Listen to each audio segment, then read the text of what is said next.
Ch.21 hits like a thunderclap Alex Locke, now fully mastering the devastating curse technique reversal. Red stands unshaken as waves of cursed energy surge through him, granting him the power to repel with destructive force that dwarfs his previous efforts. No more fatal backlash, no more instability, just pure, refined chaos at his fingertips. When the towering abomination rushes him, Alex holds back not out of fear, but precision. This isn't just about Red. He's perfecting Black Flash, the time-distorted impact strike that elevates him to godlike combat prowess. Shutting down his limitless field, Alex channels raw energy into his body, his muscles igniting with potential. In a flash, literally black lightning erupts, slamming into Abomination and sending the brute hurtling backward like a ragdoll caught in a storm. His hand bloodied but not broken, Alex feels the surge of regeneration kick in. The reverse technique patches him up in real time, even faster than his enemy can blink. Victory isn't just strength, it's control. High above the chaos on a towering skyscraper, Stark watched in disbelief as the white-haired figure dismantled the beast below with effortless brutality. "Damn, who's the real monster here?" he muttered, his voice low. But the awe turned to alarm in an instant. His eyes widened. "Alex! Behind you!" At that moment, a deafening slice tore through the air as a massive shadow descended. A hulking fist, faster than sound, hurtled toward Alex's skull. But Alex, his 6 eyes already catching the movement before it began, didn't even flinch. Calm, composed, detached, he stroked his chin like a philosopher mid-thesis. After Black Flash, this is the zone. 2 back-to-back strikes had awakened something new. His body hummed with energy, senses sharpened beyond reason. Every detail, every shift in the wind etched into his mind. Then boom! Hulk's fist shattered the air itself, trailing a shockwave aimed dead at Alex's head. The moment Hulk's devastating fist stopped just shy of Alex's face, the tension shattered. What followed looked more like a tantrum than a battle Hulk. A towering brute unleashed a barrage of thunderous punches, each one trailing after images, yet none touching Alex. To the stunned onlookers, it was like a child flailing at an immovable adult. Then, with a shift in the air from the sonic boom's debris, Alex blinked out of his thoughts. A single step forward was all it took to stagger the green Goliath. Hulk barely had time to react before Alex's glowing blue eyes met his, and a small palm, charged with black lightning, crashed into Hulk's forehead, burying him in concrete. That wicked smile returned to Alex's face as he pivoted and kicked behind him, releasing another terrifying pulse of that same dark energy. Abomination, who had joined the fray, was hurled like debris through a tank and into a wall. Without a glance backward, Alex pressed forward, eyes locked on Hulk, who struggled distantly to face the next strike. Boom, boom, boom. The air cracked with each strike as black lightning surged from Alex's fist, shaking the earth and carving a crater dozens of meters wide. 3 consecutive Black Flashes landed with brutal precision, leaving Hulk dazed and bleeding, his massive frame swaying on the edge of collapse. One more punch, and Alex could have crushed him, forcing Banner to the surface. But then, silence. The 4th punch came, plain and powerless. No lightning, no fury. Hulk, bracing for annihilation, blinked in confusion. That wasn't what he expected. His arms, once crossed in defense, now trembled not from pain, but from insult. How was this silver-haired twig tossing him around like a rag doll? This wasn't how strength battles were supposed to go. Even against the Yellow Titan earlier, Hulk hadn't been this rattled. Who the hell was this guy? He looked weak, but hit like a god. Hulk, ready to back off and let Banner deal with the nightmare, suddenly realized he was still standing. That last punch, it did nothing. A flicker of hope, a surge of rage. With a roar that cracked the crater's edge, Hulk launched himself forward, baring his teeth at the white-haired enigma who dared challenge his throne of brute force. Trusting his instincts, Hulk sensed that the white-haired menace couldn't fire off that devastating black lightning again anytime soon. It was go time. With a thunderous roar, Hulk launched himself forward, fists primed. Just then, Abomination arrived behind Alex, watching it all unfold. According to the intel from the Daily Globe, the white-haired guy had only ever fired 1 bolt before. This time, he'd pulled off 7 in a row insane. even for someone mutated beyond human limits that had to push him to the edge. Now was the moment. If Hulk and Abomination kept up the pressure, they'd tear through that cursed spatial barrier and crush him. Without hesitation, the two former rivals, driven by necessity, hurled simultaneous punches at Alex, unleashing their full fury. Watching from afar, Tony Stark didn't wait had Jarvis mobilized every Iron Man suit in storage, prepped for an emergency rescue. To him, even Alex's godlike power might not be enough against two juggernauts. Meanwhile, high above the Earth, Nick Fury stared at satellite footage, expression grim. He wasn't betting on Alex either after all. Burning through Black Lightning 7 times had to come at a cost. Is this conversation helpful so far? Hulk and Abomination, regenerating like monsters with no off switch, kept healing every hit Alex threw at them, like time itself couldn't scar them. Their plan was brutal and simplicity. Wear him down, force him to burn through stamina until his limitless defense cracked. Watching it all unravel, Nick Fury stood powerless, despair shadowing his face as he realized there was no way to pull Alex out of this chaos alive. Was this really where the white-haired mutant would fall? But the real panic wasn't in the battlefield, it was high above, where Ed Brock clutched his camera in a frenzy. This wasn't just a hero's downfall, it was his own career circling his reign. Every ounce of his success was built on the legend of the white-haired mutant. And that legend died, so did Eddie's future. Gripping the ledge, rage and desperation twisted inside him. Come on, you're the strongest, he muttered like a prayer. In that instant, the man who became Venom wasn't thinking about power, money, or survival. He was the #1 fan, begging his hero not to fall. In the heart of a crumbling battlefield, Alex stood calm and unfazed as Hulk and Abomination hammered him with blows that cracked the earth itself. While chaos erupted around them, Alex simply rubbed his chin, eyes scanning the sky as he mused, 7 consecutive black flashes must be a record. Then, with a casual stretch and a grin, he turned to the 2 towering green titans and declared, "It's time to end this." Abomination snarled back with a vicious laugh, promising to shatter him bone by bone, but Alex just smiled gently and replied, "That sounds great." With that, he lifted a single glowing finger. A chill ran through. Abomination's spine high remembered the black-red singularity from the first report, a delayed but devastating energy strike. Desperation hit. He needed to run. He might just have enough time if the stories were true. Under the wide-eyed terror of his enemy, a black-red singularity blinked into existence at Alex's fingertipsilent, absolute, and impossibly fast. "Why is it so fast?" The opponent cried out, drowning in confusion and fear. But within Alex, cursed energy reversed and surged, refined by mastery and fused with the red technique, converging in full control at his hand. Once near impossible, the singularity now responded like an extension of his will. His smile faded to frost. Curse technique reversal, red. The explosion hit like a force of nature, pure repulsion obliterating everything in its path. The enemy tried to escape, but there was no hiding from the gaze of the 6 eyes. The singularity slammed into his chest unstoppable. Merciless sand launched him through steel, concrete, and sky, colliding midair with an armored suit. The impact shattered it on contact, tearing the titanium like paper.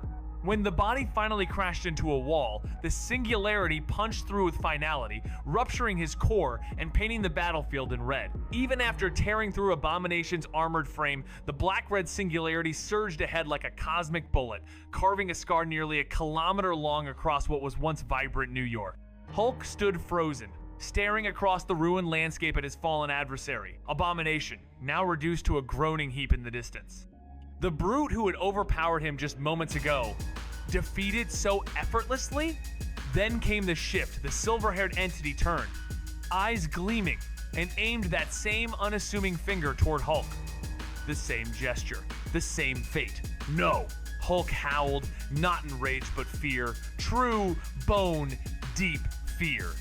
In seconds, the Green Titan collapsed inward, skin paling, rage fading, leaving behind nothing but an unconscious man.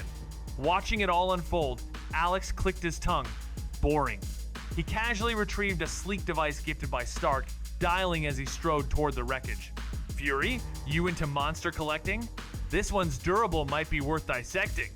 Overhead, S.H.I.E.L.'s satellite feed captured it all. The singularity that crippled Abomination, the smirk that unraveled Hulk, and the lone figure now walking calmly through chaos like it was just another Tuesday. Even after tearing through Abomination's armored frame, the black-red singularity surged ahead like a cosmic bullet, carving a scar nearly a kilometer long across what was once vibrant New York. Hulk stood frozen, staring across the ruined landscape at his fallen adversary Abomination, now reduced to a groaning heap in the distance. The brute who had overpowered him just moments ago, defeated so effortlessly? Then came the shift the silver-haired entity turned, eyes gleaming, and aimed that same unassuming finger toward Hulk. The same gesture, the same fate. "No!" Hulk howled, not in rage but fear. True, bone-deep fear. In seconds, the Green Titan collapsed inward, skin paling, rage fading, leaving behind nothing but an unconscious man. Watching it all unfold, Alex clicked his tongue. Boring. He casually retrieved a sleek device gifted by Stark, dialing as he strode toward the wreckage. "Fury, you into monster collecting? This one's durable might be worth dissecting." Overhead, S.H.I.E.L.D. satellite feed captured it all. The singularity that crippled Abomination, the smirk that unraveled Hulk, and the lone figure now walking calmly through chaos like it was just another Tuesday. Thinking of the white-haired man who effortlessly crushed two monstrous threats, Alex felt a rush of exhilaration. This was the true form of the Limitless Wielder. As the system chimed in, Limitless Curse Technique Experience +1, congratulations, Limitless Curse Technique upgraded.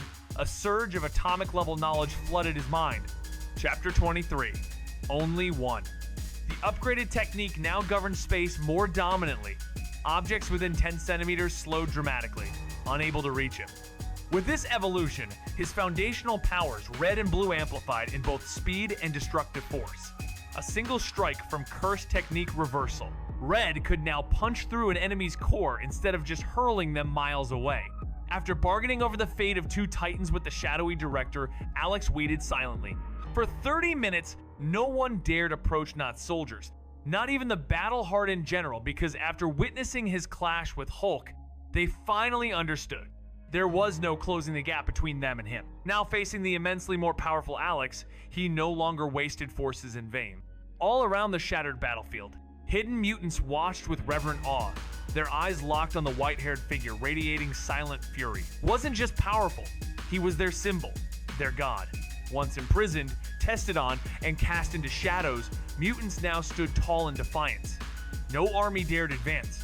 Even heavily armed soldiers froze, paralyzed by the sheer pressure, knowing that even a missile barrage would be nothing but an invitation to be wiped out instantly. Then came a roar in the sky, Quinjet slicing through the air-carrying agents led by the ever-composed Coulson, and among them stood a man with a bow in hand. Unmistakably Hawkeye, ready for whatever came next. Do you like this personality? Hawkeye stared at the white-haired figure, eyes narrowing as they shifted toward the colossal trench carved into the earth, hundreds of meters long and impossibly deep. That kind of destruction, wrought by someone who looked so calm, was unreal. Then didn't glance at Hawkeye, speaking straight to Coulson. "That's Hulk and Abomination over there. Lock them up at adamantium or vibranium only. Anything less, they'll break out." Coulson blinked, stunned. The man was listing off two living catastrophes like they were just baggage. The sheer ease with which he talked about neutralizing such threats sent a chill through Coulson's spine. This white-haired mutant was more than Dangerous. It was a walking paradigm shift. From Earth's view, someone like him shouldn't exist. But from a cosmic scale, he was a necessary force. Earth wasn't alone, and Alex was its unspoken deterrent. Then, with a glance, Alex added, "Coulson, wire 200 million to my account." Before any reply could form, a surge of blue energy flared, and he launched into the skyline, bouncing off buildings and vanishing without a trace, leaving only silence and awe behind. S.H.I.E.L.D. was holding back his payment, and Alex knew that wasn't just bureaucracy, it was strategy. These agents weren't fools, and their leader, sharp-eyed and always 10 steps ahead, definitely wasn't either. This wasn't a careless oversight, it was a calculated move. As Alex walked away without looking back, Coulson pressed his earpiece, his voice steady as he reported in to the one man who always knew more than he let on. Coulson cast a glance at Hawkeye. "Agent Barton, what do you think of him?" Hawkeye remained silent, eyes fixed on the fractured wall where Alex had vanished, cracks etched deep like scars from another world. After a tense pause, he spoke, voice low and shaken. "It's hard to believe a human could wield that kind of power. His strength, it's unreal. I've trained my whole life, but if I had to face him, I'd be gone in seconds. No time to react. My arrows, they wouldn't even touch him. He moves faster than I can aim, and even if I hit that defense, he stopped short, but the message was clear. Alex's spatial barrier was untouchable. Only a force from the same dimension could break it, and right now, that kind of attack simply doesn't exist." Coulson placed a firm hand on Hawkeye's shoulder. "Don't lose heart, Barton. You're strong. There's only one of them in the world." Hawkeye nodded, barely a whisper. "Yeah, only one white mutant." Up on the rooftop, Tony was already waiting, his iron gaze narrowing as Alex emerged from the shadows. Without a word, twin beams of scanning light swept across Alex's body, circling him like a hawk eyeing a mystery he couldn't solve. "How'd you do it?" Tony finally asked, the disbelief thick in his voice. "You were up against those monsters, showed you win so effortlessly? Are you even human?" Alex didn't flinch. Instead, he offered a calm smile, the kind that hid Galaxy's experience. "Tony," he said, "the world's bigger than you think. I'm far from the strongest. There are other forces like the Phoenix, the sorcerer supreme beings who redefine impossible. You're You just need to widen your view. Don't even blink. Processing the words. The grin slipping from his face is a deeper understanding dawn. Maybe the world wasn't just tech, suits, and equations. Maybe it was something far, far stranger. If even Alex wasn't the strongest, then what monsters lurked beyond him? The Phoenix. The Sorcerer Supreme just names, until you realize they bend reality itself. Sorcerers on Earth? Spellcasters hiding in plain sight? Tony couldn't believe it. His world flipping again. He remembered Alex's quiet confidence. Not yet a match, but will you win eventually? Alex didn't hesitate. I'd win. Not bravado. It was certainty. The same icy confidence Satoru Gojo carried, except this time, Alex had a system that guaranteed he wouldn't fall. He wouldn't be sliced apart. He wouldn't become a martyr. He was Alex, and he would rewrite the rules. Elsewhere, Coulson was still moving the Doctor unaware that reality itself was beginning to fracture. Banner and Abomination returned to the helicarrier, receiving new orders through Banner's earpiece. Nick Fury's voice crackled in. A mysterious crater just showed up in New Mexico. Dead center? A hammer no one can lift. Coulson, it's your case. After this, I promise you some real downtime. Coulson, running a hand through his thinning hair, sighed, Director, you've said that before. Meanwhile, Chapter 24 kicks in with two game-changing events. First, Tony Stark broke the world's silence with his bold confession, I am Iron Man. That single line launched the superhero age, but even that tremor was rivaled by something darker, an event soaked in chaos. In Harlem, chaos reigned as two unstoppable monsters clashed with the military, shrugging off everything thrown at them. But then, the white-haired mutant arrived in Omega-level force with a terrifying crimson-black vortex that shut the beast down like flicking off a light. The rising journalist Eddie Brock captured it best. The demon with glowing eyes appeared, and the world may never be the same. The black-red singularity he unleashed didn't just erase that towering creature in a blink. It carved through concrete and steel, collapsing blocks of the city, annihilating hundreds, and leaving behind a kilometer-long trench like some god's scar on the earth. That level of destruction? It dwarfs the combined threat of both monsters before him. But here's the terrifying part. He's getting stronger. Footage comparison shows the first singularity was unstable, almost desperate, suggesting he was drained, maybe even holding back when surrounded by military forces. But this time, it was faster, cleaner, and hit like a collapsing star. Experts say he's not even close to peaking, and if Omega mutants truly have no limit, then this white-haired anomaly might soon laugh in the face of nuclear firepower. Which begs the question, what's the plan? Because watching from the sidelines while he evolves isn't a strategy, it's surrender. Somewhere in a hidden bunker, an old mutant with a metal crown finally cracks a real smile, while his blue-skinned ally wonders if this is the beginning of the Endor, a long-awaited new beginning. She shot a glance at the newspaper, suspecting his grin was tied to its contents. As Mystique skimmed through it, her face went pale. This white-haired Omega mutant was advancing at a terrifying pace.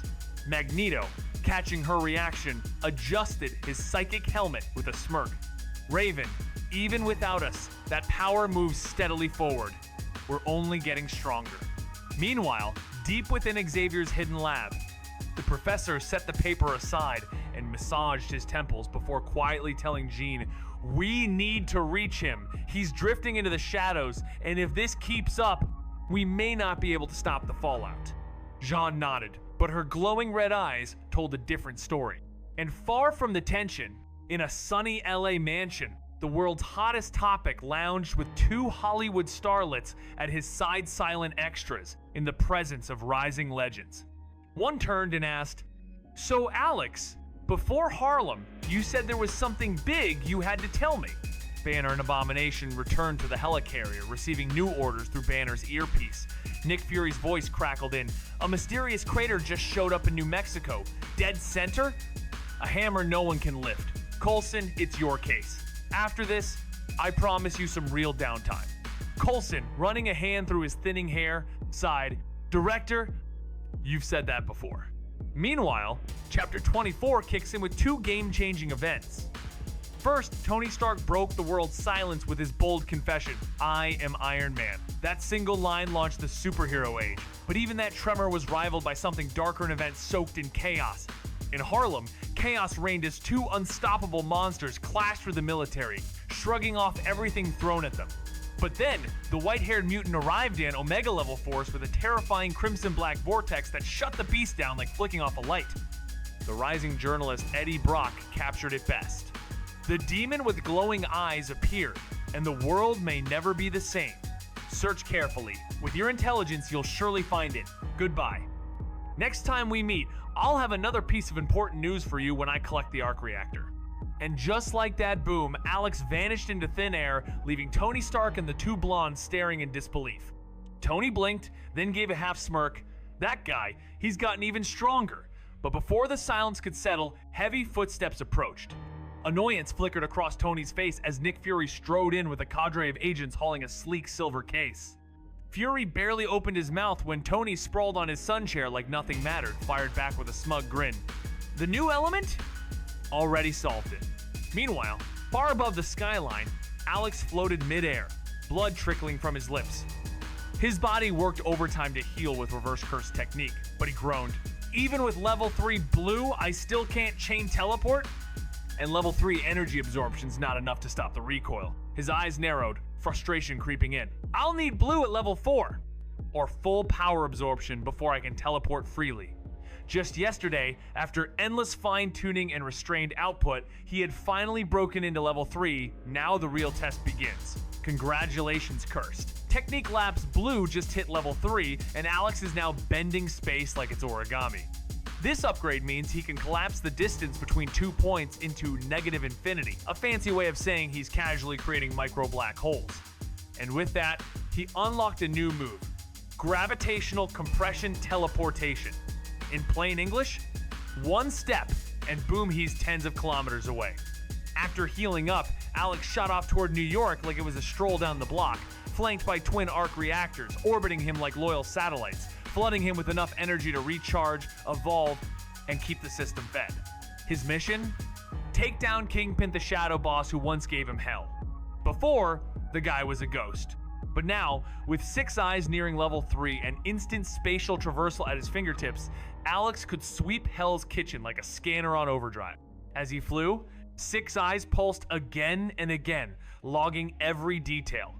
The hunt had officially begun. As Alex soared above New York, the system chimed with rapid notifications. 6 eyes had hit level 3. A surge of warmth radiated from his mind to his eyes as his vision expanded from 500 meters to an astonishing 2,000, unlocking full 360-degree awareness, energy flow detection, and enhanced dynamic tracking. His X-ray sight now sliced through concrete and steel with ease, while the new efficiency perk drastically cut energy waste, boosting his endurance in battle. With a sly grin, he stepped through the sky and hovered above Hell's Kitchen ready to start the hunt.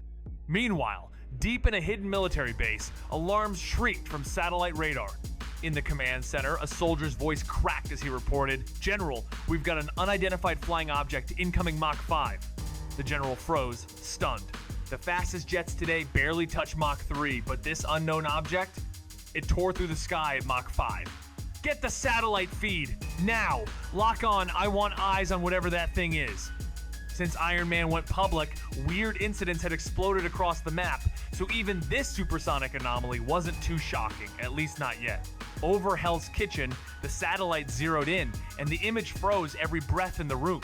Suspended in the sky, hands buried in his coat pockets, hovered a white-haired figure glaring down like a god surveying ants. The general, a veteran of countless crises, was stunned, speechless. They all knew who it was. Since those 3 classified reports dropped, the military had been scrambling, analyzing every frame, dissecting every line of data. But after sleepless nights and drained resources, the verdict was clear and terrifying. The white-haired mutant had no weaknesses. Superhuman physique, mastery of energy absorption, control over blue-black holes and red-black singularities. A terrifying spatial defense, he was the ultimate mutant, terrifyingly flawless.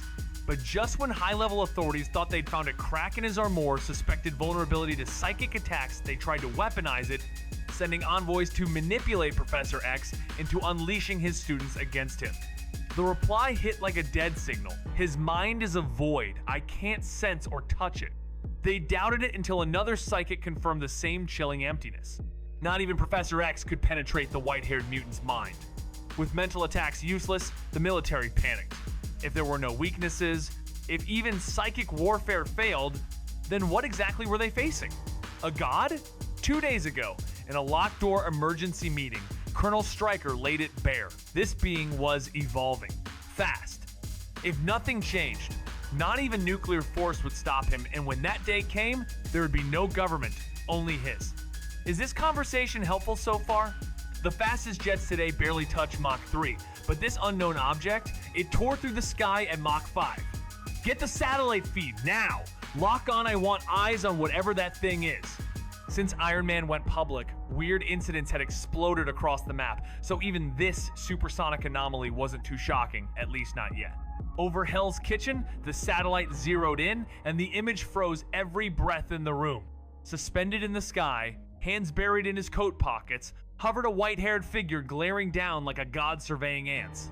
The general, a veteran of countless crises, was stunned. That statement lit a fire under the military brass. They authorized high-yield nukes to take out the white-haired mutant before things spiraled out of control. But suddenly, everything unraveled. His speed skyrocketed to Mach 5 faster than any fighter jet alive. How could they even land a hit now? Their carefully laid strategies crumbled to dust. Then came the moment that froze the war room. The white-haired mutant glanced skyward and smirked right at the surveillance satellite. It felt like he was staring straight through the lens, right into their souls. Panic spread like wildfire. The general nearly fell over, sweat pouring as he mumbled about escalating the attack, even if it meant wiping out an entire city. Just days ago, this creature was containable. Now, he might become something else entirely. A god.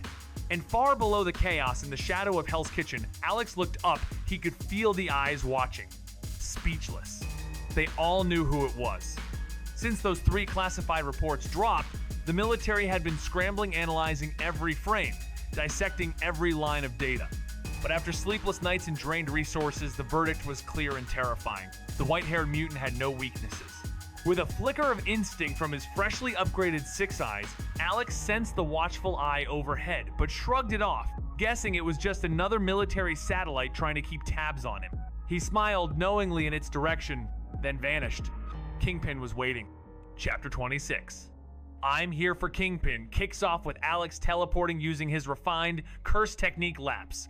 Blue, bending gravity to simulate instantaneous movement, not true teleportation, but a terrifying illusion of it powered by blistering speed. Even with enhanced durability from curse energy absorption, the force still bruises him. Any normal human would be pulverized.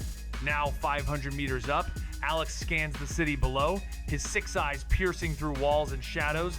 From this vantage, he zips across Hell's Kitchen, hopping every 30 seconds using the explosive launch of Curse Technique Reversal, red launching forward like a blue meteor. One goal: find Kingpin. In the shadowed alleys of Hell's Kitchen, Spider-Woman foils a robbery and launches back into the skyline, but mid-swing, something flickers in her peripheral vision. White hair and those piercing blue eyes, suspended mid-air. It's him, that mutant. What's he doing here? Before she can confirm, he vanishes. Gwen reacts fast, webs to her rooftop, scanning with her enhanced senses. There every 30 seconds, a brief reappearance. Her heart sinks. A new ability? She whispers, envy creeping in. Becoming Spider-Woman was a dream, granting her strength and freedom. Yet since encountering Hamonse weak, now unfathomably powerful, she's been trailing behind. His powers aren't just brute force. They're elegant, cosmic blue, black voids, red-black singularities that warp reality itself. As awe battles with insecurity, Gwen stares into the night, haunted by a single question. How did he become this strong, and what is he becoming now? As Alex continues his teleportation jumps, each 30-second pause gives his body time to recover from the brutal spatial strain and scan the terrain with pinpoint accuracy. He sweeps across most of Hell's Kitchen like a phantom, but unease creeps in. Could his target really be elsewhere? Then, on his next arrival, a grin breaks across his face. He reappears before a lavish private club nestled in the cleanest, most upscale corner of the district. The place oozes luxury sleek suits, quiet money, and a polished calm that clashes with Alex's low-key look. As he strides forward, 2 sharply dressed guards intercept him. Invitation in proper attire only, one says flatly. The other leans in sneering. Get lost, pretty boy. You don't belong here. Alex halts, amused. The man doesn't recognize him, despite Alex being front-page material. Still, he says nothing,